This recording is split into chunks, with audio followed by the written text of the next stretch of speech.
What we do here is we take a look at the suggested instruction for a step or so a week directly out of this book, and we use this book in 12-step recovery. Why? The process described by the authors of this book has been proven to work for addicts of the hopeless variety, addicts to alcohol and other substances. So what I try and do is show you how I find my experience in this book and encourage you to have your experience with the book, and if we both do our job, we share a spiritual experience in this room. How many of you have been here before and can witness that happen? Very good. So those of you online, you can't see it, but they're raising their hand. In 12-step recovery, when we speak of a spiritual experience, we're talking about a sensory experience. You'll feel it. When you do, I'll know. I'll call it to your attention, because we would teach you to talk to you about the power we call God without giving you a demonstration of the power. Fair enough? Yes.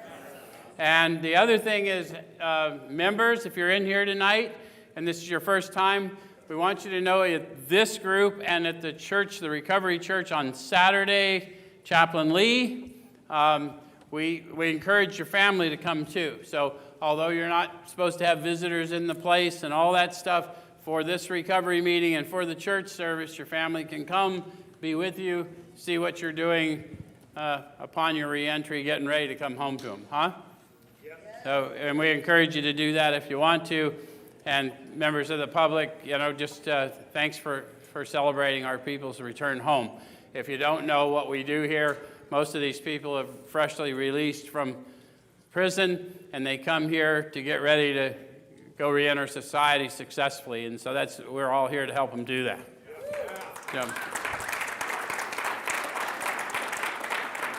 So tonight, we're going to take a look at the steps right in the middle. Probably have a lot of confusion attached to them if people never shown you how to read this book, how to experience this book. But we're going to be looking at steps 5, 6, and 7.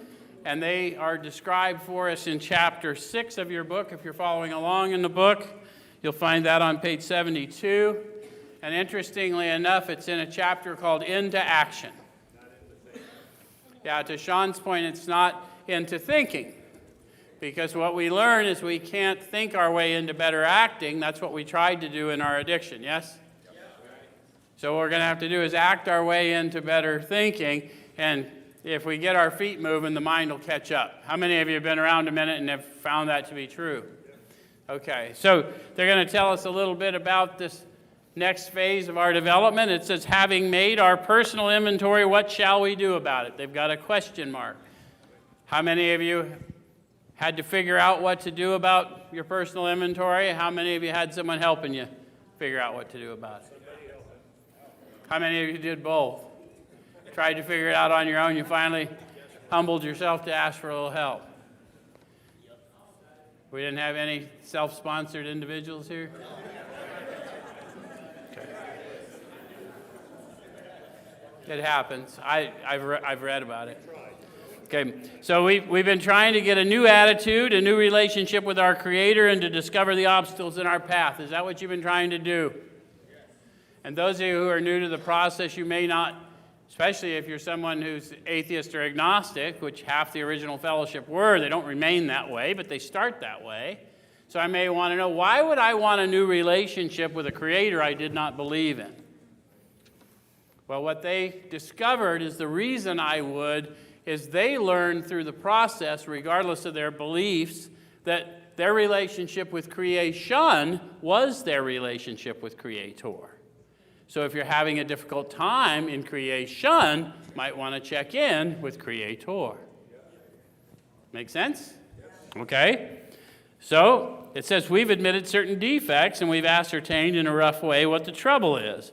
We've put our finger on the weak items in our personal inventory. How many of you have done a step 4 and have ascertained in a rough way what the trouble is? And what is the trouble in a rough way? Right?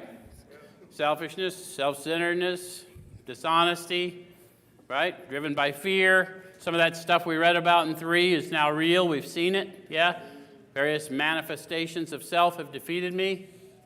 You guys get when they say that, manifestations of self? How many of you thought yourself to be one thing, but you wanted someone else to think you another way?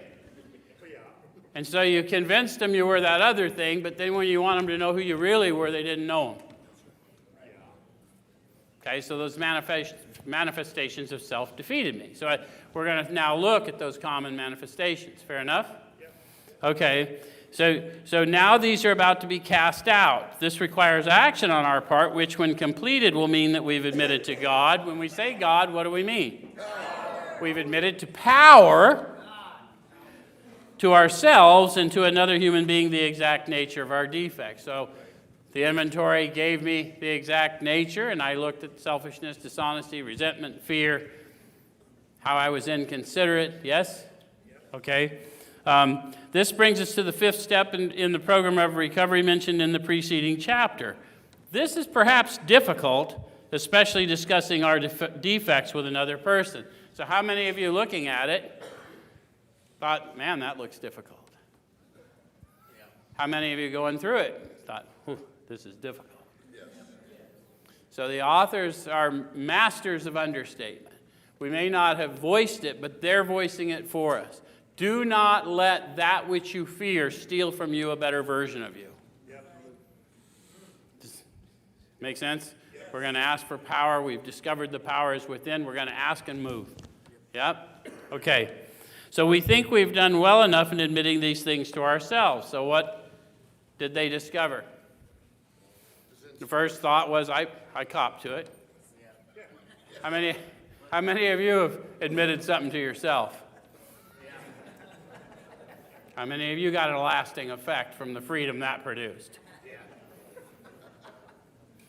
Okay, so all of us try it, but what we learn is that if I'm going to cast that out, I'm going to have to own it, and then I'm going to have to share it, and then I'm going to have to allow this power in me to take that from me, yeah? So there's doubt about that. In actual practice, we usually find a solitary self-appraisal insufficient, so they confirm our experience, yes? Many of us thought it necessary to go much further. We'll be more reconciled to discussing ourselves with another person when we see good reasons why we should do so. The best reason first. If we skip this vital step, we may not overcome drinking. So the first question to ask yourself, are you trying to overcome your addiction? Or are you here just resting? I get people who chuckle, but how many of you have been here just to rest? Or to hide? So if you came here just to rest or to hide, then you probably are not going to care about the vital step. When they use the word vital, what do they mean? Sounds pretty important, doesn't it? When they discuss a vital organ, it's not something I can take or leave, typically. Okay? So it says, we may not overcome drinking. Time after time, newcomers have tried to keep to themselves certain facts about their lives. Trying to avoid this humbling experience, they've turned to easier methods. Almost invariably, they got drunk. Having persevered with the rest of the program, they wondered why they fell. How many of you did everything everyone told you? You went to 90 and 90, you got your slip signed, you started learning how to quote the book. Just never quite did what it said. How many of you didn't know there wasn't a rest of the program? Did anyone ever break that little secret to you? It's a manner of living. I agreed in 3 that as long as I had breath in my lungs, I would use it to advocate for my brother or sister. So my 12th step is my life. So we don't ever complete the program. There is no rest of the program. It's all inclusive. Does that make sense? Sometimes it would help if they'd break those little secrets out earlier. So we think the reason is they never completed their house cleaning. It's suggestive, but my house cleaning is not complete simply because I wrote it down and owned it. My house cleaning isn't complete till I put it to use to avert suffering for another. Then the meaning of what I thought was suffering and a waste is transformed in my mind to purpose, and therefore it's not suffering, it's purpose. So I've got an obligation to continue to serve until all of that I thought waste has become purposeful. The Creator does it, but I'm expected to participate. Does that make sense? Okay? So it says they took inventory all right, but hung on to some of the worst items in stock. They only thought they'd lost their egoism and fear. They only thought they'd humbled themselves. The word thought's in italics. Why do you think they did that? They wanted to call our attention to it, so obviously they thought it important. How many of you have done something nice and thought, my, that was humble of me? Do you notice the minute you had that thought, your humility vanished? One cannot think themselves into a state of being, no matter how many books we write on it. You can't act your way into a state of being, no matter how many books we write on it. You know why? Because the minute you become aware of self, there you are. And if self's the problem, then being is a lack of awareness of self. Does it make sense? How many of you have been blessed with a spiritual awakening and worked with others and literally had the experience of stuff flowing through you but not of you? Okay. All right, so it says they only thought they had lost their egoism and fear. They only thought they had humbled themselves, but they had not learned enough of humility, fearlessness, and honesty in the sense we find it necessary until they told someone else all their life story. All is in italics. You think they're talking about the perfect inventory? No, they're talking about the life and service that I'm going to live once I'm properly armed with the facts about myself.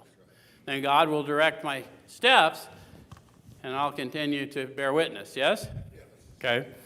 So more than most people, the alcoholic leads a double life. He's very much the actor. To the outer world, he presents his stage character. This is the one he likes his fellows to see. He wants to enjoy a certain reputation, but knows in his heart he doesn't deserve it. They're describing the sensory battle between my head and my heart.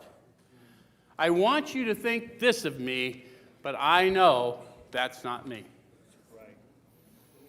And in that conundrum, I'm going to try and present to you a brand of me that will change the way you think about me, but I know nothing about how you think of me. I only know my thoughts, which I can't control, about what I'm thinking you think. And then we think we're not insane when we get here. And you guys relate with me, so you know how fucking spun we are, right? Okay. Takes a while to even figure, wow, I really am here. Okay. So it says that the inconsistency is made worse by the things he does on his sprees. So how many of you have had a spree? Coming to his senses, he's revolted at certain episodes he vaguely remembers. Any of you had vague remembrances? Where's my drinkers? Okay. These memories are a nightmare. He trembles to think someone might have observed him.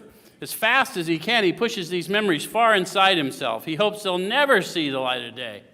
He's under constant fear and tension, and that makes for more drinking. Where's the power found? Deep down inside. Did you relate to pushing these memories far inside yourself? Can you see how they talked about when we do that? We shut ourselves off from the sunlight of the Spirit. The insanity returns and we drink again. Now they're revealing it to us in our own experience here. Okay.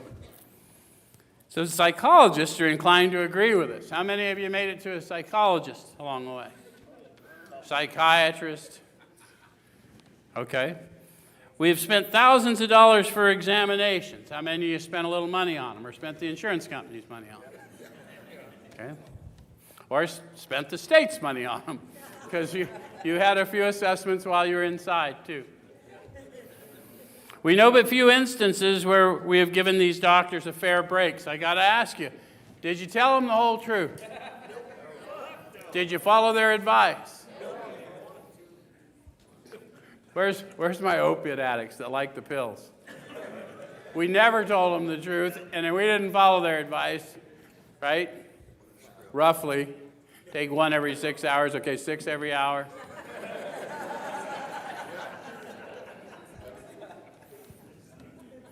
So what they said is we've seldom told them the whole truth, nor have we followed their advice. That's also the reason why in recovery we don't share opinions if we're growing spiritually. Because as a class, we are people who have spent thousands of dollars for informed medical opinions, lied to get those opinions, and then ignored the results of those opinions. So when I meet you on an AA chair, the last thing I'm going to probably do is a fucking thing you suggest. It's just not a good tool. Show me. Right? Okay. Okay, so unwilling to be honest with these sympathetic men, we were honest with no one else. Small wonder many in the medical profession have a low opinion of alcoholics and their chance for recovery. How many of you ran into people in the medical profession and had a low opinion in our chance for recovery? Did they accuse you of exhibiting drug-seeking behavior? It's kind of the way they got the system set up, ain't it? Yeah. Yeah, no shit. They told me I had to come to you to get it. I got to get my little slip of paper and then go to the dispensary.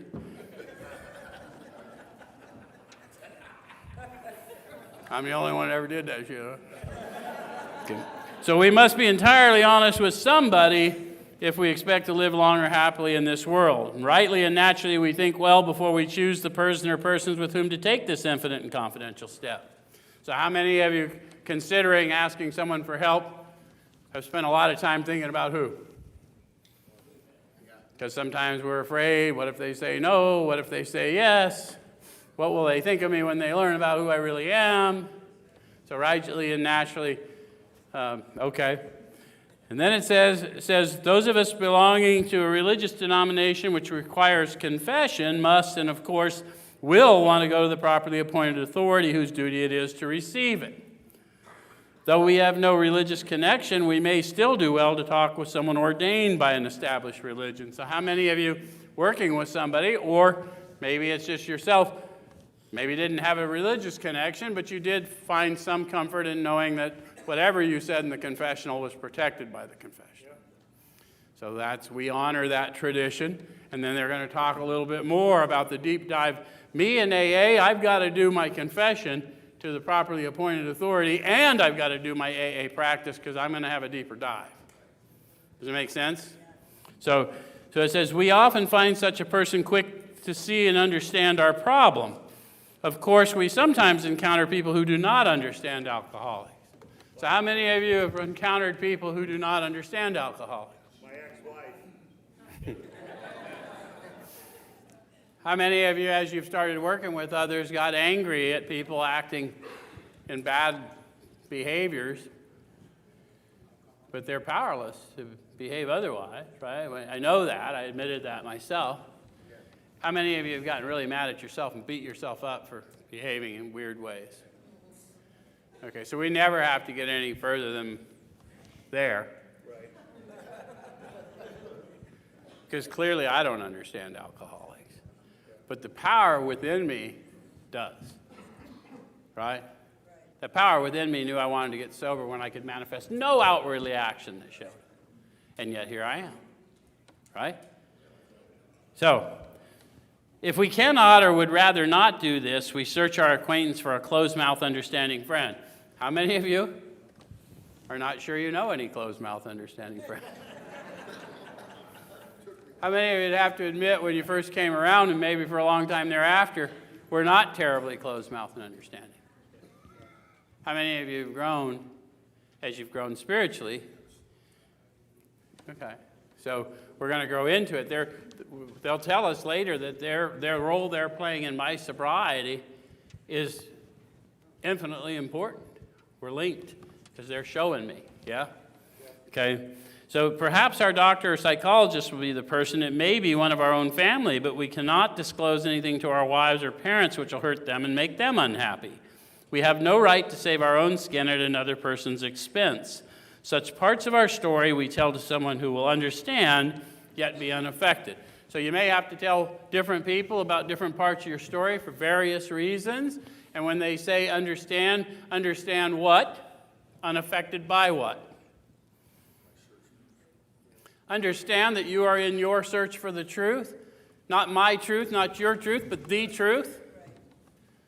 And I'm unaffected by that process that you're going to go through to whittle that down. How many of you have to admit today, even in your ongoing sanctification, that there is sometimes a little difference between my truth about you, your truth about you, and the truth about you? Okay, So we all got a little growth, regardless of how long we've been here. We're going to take the facts to the truth, and the truth will make a way. Make sense? Because where do we go? The last analysis, it's only there that he may be found. It was so with us. So the rest of our life, since our problems of our own making, we got to go to the solution within. Yes? Which is why we're going to learn to pray and meditate, why we're going to learn to confess quickly, why we're going to do all the things that this whole thing makes sense. Okay? So it says that notwithstanding the great necessity for discussing ourselves with someone, it may be that one is so situated there is no suitable person available. Have you ever run into that? I've run into it in places where I didn't even think it was real, but it really doesn't matter what I think. If they, who need to tell their story, think no one suitable is available, what I need to do is show them non-judgment and see if, because their willingness is divine power. Until they see some demonstrated, they're not going to have any of their own. They learn it from us because there's no conditions for our caring. Does that make sense? We're supposed to be God's hands and feet, which is pure creation without attachment. There's no conditions tied to my willingness to serve you. Okay? If that is so, this step may be postponed, only, however, if we hold ourselves in complete readiness to go through it at the first opportunity. So again, inward, right? So what's it mean to hold yourself in complete readiness? How many of you just known it was time to tell the story?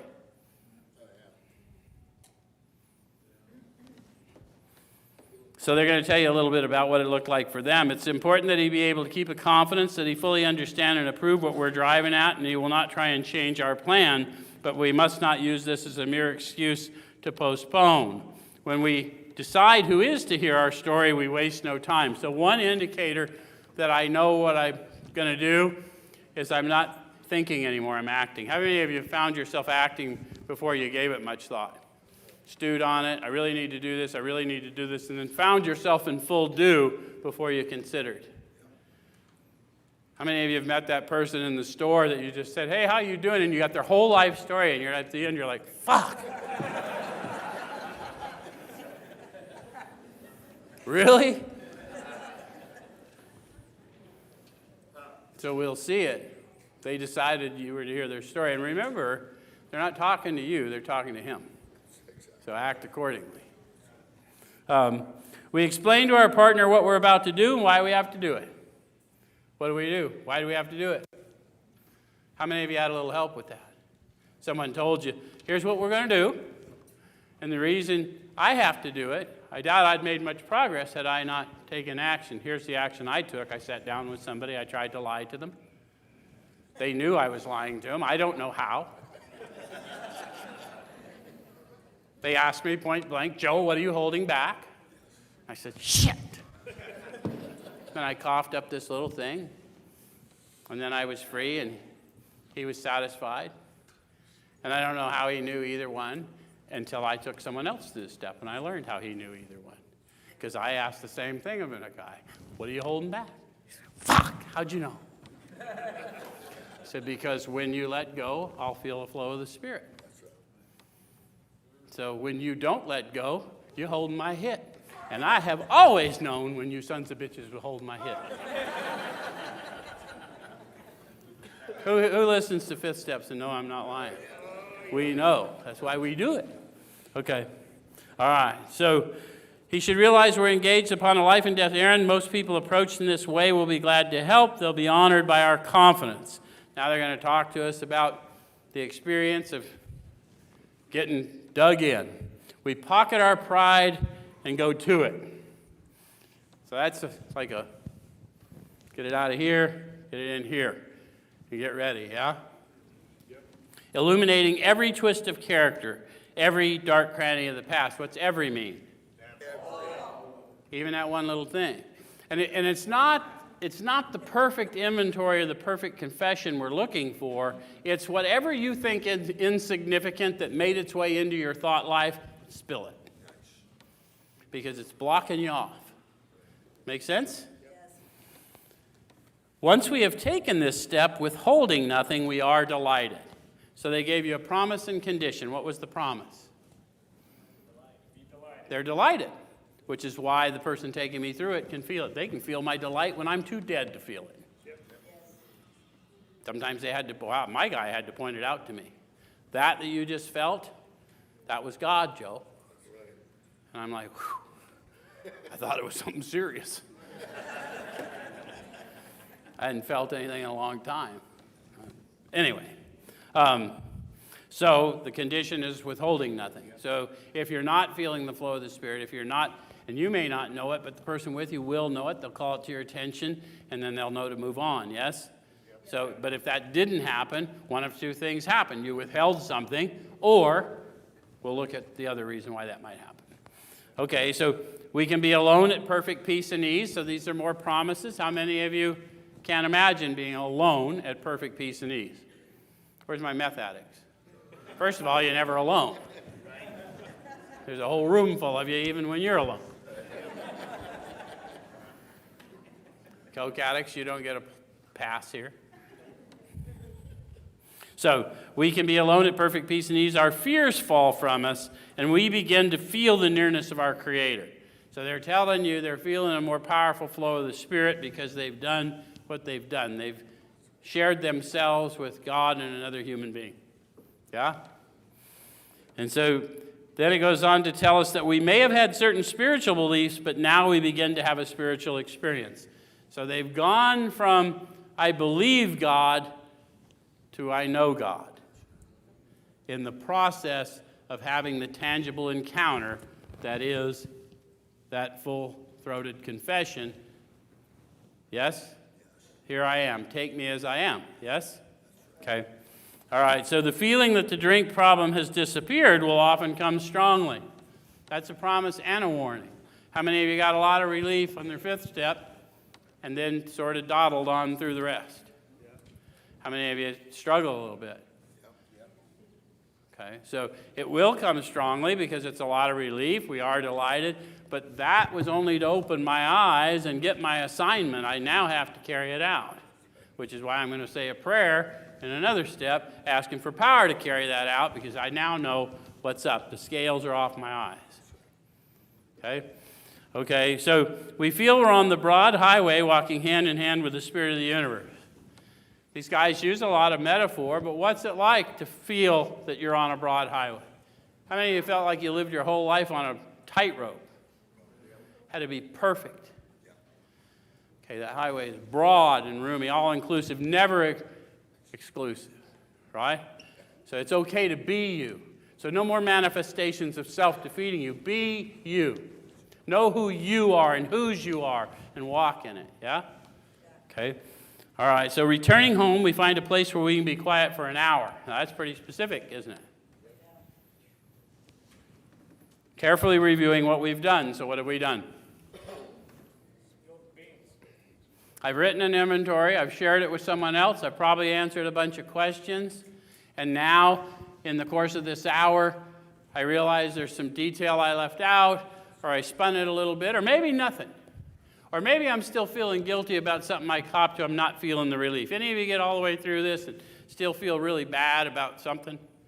Because that's pretty common. Okay, I'm still going to show you why that is. If you're not holding back, it may be that you haven't fully conceded, right? Which is the first step in recovery. You think you're in 5, but you have not conceded your powerlessness. And if you were powerless, then what could you have done differently? Nothing. There's another book that tells you that they were blind and they could not hear, and so their sin was not counted against them. We're about to open your eyes, and it's going to be a lot less fun. So we want to consider. No? Okay. Okay. So we thank God from the bottom of our heart that we know Him better. How many of you were in the atheist or agnostic category and went through this and then went from somebody's idea of God that they try to persuade you with to the tangible experience of God you just had and had an honest prayer maybe for the first time? That was the first honest prayer I ever said. Thank you. Thank you for sustaining me because I now understand that God's an experience, the subject of my experience, not the object of my belief. Looking out there for what I believe is never going to tell me the truth. Okay. So taking this book down from our shelf, we turn to the page which contains the 12 steps. Carefully reading the first 5 proposals, we ask if we've omitted anything, for we're building an arch through which we shall walk a free man at last. Is our work solid so far? Are the stones properly in place? Have we skimped on the cement put into the foundation? Have we tried to make mortar without sand? So all those questions in metaphor. But let's go back to page 59, 58, and let's take a look at the first 5 proposals. 1, we admitted we were powerless over alcohol, that our lives had become unmanageable. So let's look at the admission of powerlessness. Powerless when? Powerless when I drink it, because that phenomenon of craving develops and the drink takes another drink. Or the cocaine takes over, or whatever combination of chemical warfare you've decided to start. How about powerless when I'm not using? Because of the obsession, because I don't even, knowing myself to be an addict, I'm completely insane by the time I do the first one. That's why they call it the insanity of the first one. Right? Okay, so that's just a symptom of my malady. So the dash is now saying I'm powerless to manage my own life. And they talk to me about that. Let's see if that's true for any of us. Let's go back to page 52.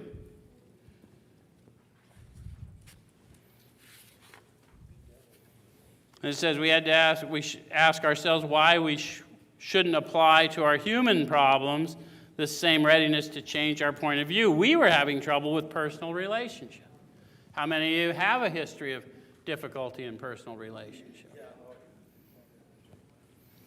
It says that we couldn't control our emotional natures. Any of you ever had? Did anyone ever tell you you were never designed to control your emotional nature? Self-control is a divine act. You're designed to experience your emotional nature. How many of you denied the experience of your emotional nature until you were dead emotionally? And it's not that hard to believe that we come out of graves when we have this encounter, is it? Goes on to say that we were prey to misery and depression. How many of you discovered that after you sobered up? Would have been nice if they'd have tipped us off on that bullshit before we went back to the chemist. My alcoholic nature guarantees I will be prey to misery and depression unless I infuse in the Spirit. That's why they didn't suggest abstinence for me, because I am dependent. They suggested spiritual inebriation for me because that's my natural state, inebriated. It's true. I've proven it. Okay. So it says we had a feeling of uselessness. We were full of fear. We were unhappy and couldn't seem to be of real help to other people. Notice the word real. How many of you tried to help people, but oftentimes your help was not perceived by them as helpful? How many of you have been called into service as a result of your addiction history now that you are armed with the facts about yourself and you introduced them to power that solved their problem? And all of a sudden you know that you are purposeful. You know who you are and whose you are, and you know why you were sent to them, and you can tell them boldly that I stand before you to anoint you with the same power that lifted me. Yes? Okay? So, that's what I'm powerless. Without this power, I'm powerless over those things, the unmanageability. I copped to them all in one, but they didn't really divulge to me the powerlessness of my human condition until 2. So they tricked me into a little act of faith to cop to something before they divulged it to me. Anyone know what I'm talking about? I used to hear an old-timer years ago, and he would say, for the first 6 years in my recovery, I thought that said my wife had become unmanageable. I'm pretty sure he was not lying either. Okay, so the next step came to believe that a power greater than ourselves could restore us to sanity. So I came to believe. In the same way I came to the meeting. I took some route and eventually I arrived here, right? And I came to believe based on what? Observation, experience. Sometimes it's an observation, sometimes it's a tangible sensory experience, sometimes it's both, but something leads us here, then we see miracles, then we feel miracles, and then we find ourselves delivery mechanisms of miracles. Yes? Okay. So we come to believe this power, and where's the power found? Deep down inside. And how is it found? Sometimes we have to search fearlessly. So the manner of living is starting to make sense now, isn't it? Okay. So what's the insanity? Since it says it could restore me to sanity, what's the insanity I'm being restored from? Taking a drink knowing you're an alcoholic. That's a symptom of that, right? Would you all agree? Yeah. They said that it's an appalling lack of perspective, the inability to think clearly, which would apply to things other than chemicals, yeah? Okay. So then based on that encounter with the power and then agreement with that power, we're going to lead us to step 3 decision, where I'm going to ask this power to go in me. Because I'm not going to do a fearless moral inventory without a power greater than me to confront the fear, because I don't want to look inside. Right. I want you to tell me what my problem is, or I want to just blame something else. I want to diffuse and deflect. I don't want to go in and see what's causing the storm within me. So the only way that's going to happen is to go in with a power greater than me. And so that's why in 3 we made a decision to turn our will, my thoughts, and my life, my breath. People think, I've heard people say your actions, but no, it's more personal than that. It's your breath. How many of you have had the wind knocked out of you? You wanted it back, didn't you? Sooner rather than later. You weren't going to wait like a week. God doesn't make too hard terms on those who earnestly seek, but the reality is I need to live and breathe this manner of living to get the full effect. Okay? In our lives, over to the care of God as we understood Him. I got to help you with this. There's been a lot of deception over the years. People have turned that into God of my understanding. That's not what they said. It's not what they said. They said God as we understood Him. Who's we? The first 100. And what did they tell you they understood about God? Power, peace, happiness, sense of direction flowing into them. There's had a miracle right across the table from me. At long last, I saw, I felt, I believed. Scales of prejudice flew from my eyes. Clean wind of a mountaintop flew through. He knew God to be an experience, although he had been a declared atheist. And if we tell people it's a God of your understanding, then people say, let's pick a chair, a light bulb, or a group of drunks. Why do we let people die? Because it's convenient? The power's found in you. There's a power in you that wants to live, and there's a power in you that wants to die. The one that wants to die needs to go sit right the fuck over there. I want to talk to the one that wants to live. Yes? He got up and ran.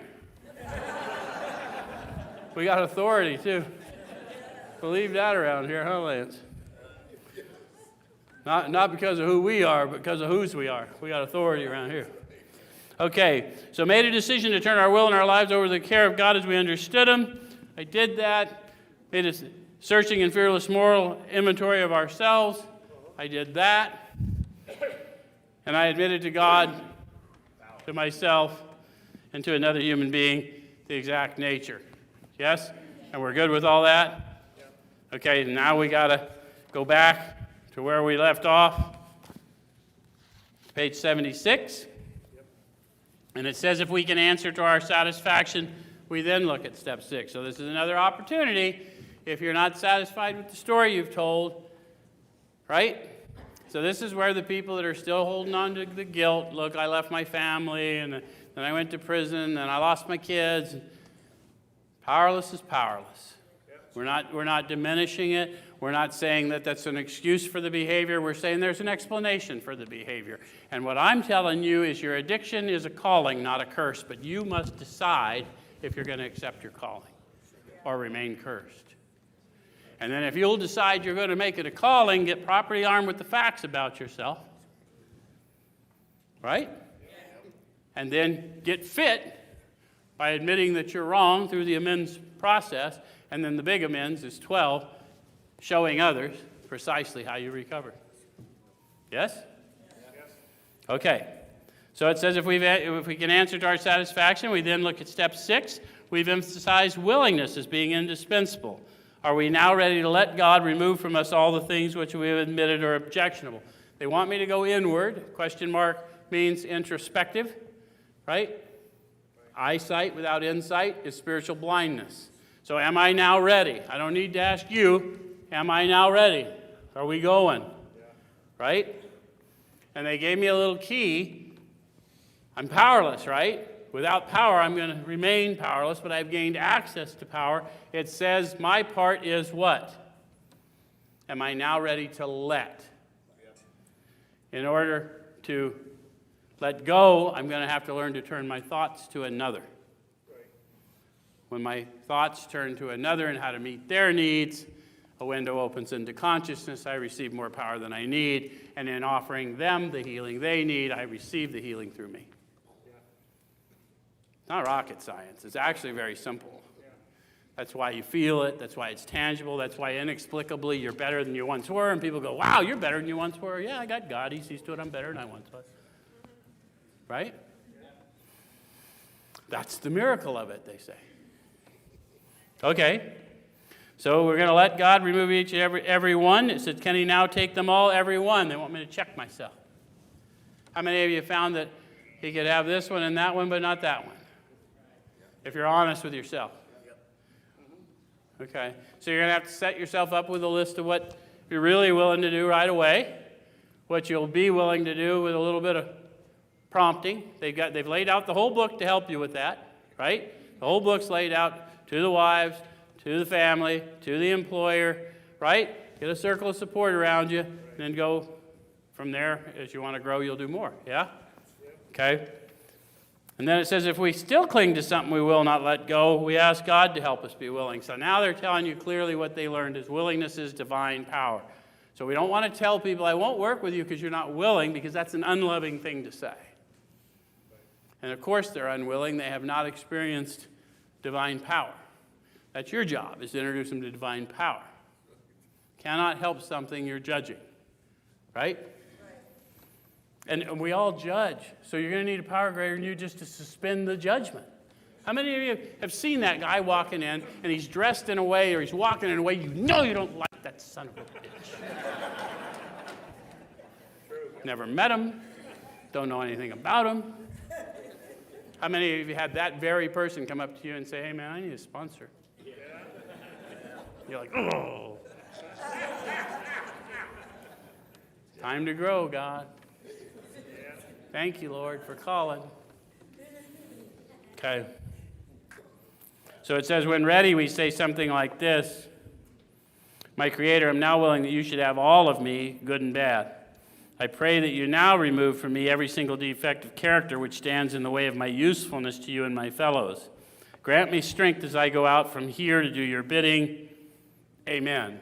I'd like to call your attention to the fact that the 7-step prayer has an amen, which means an agreement, which means I need that power. I'm getting agreement from. That spirit I've been introduced to, I need to be in agreement with that power, right?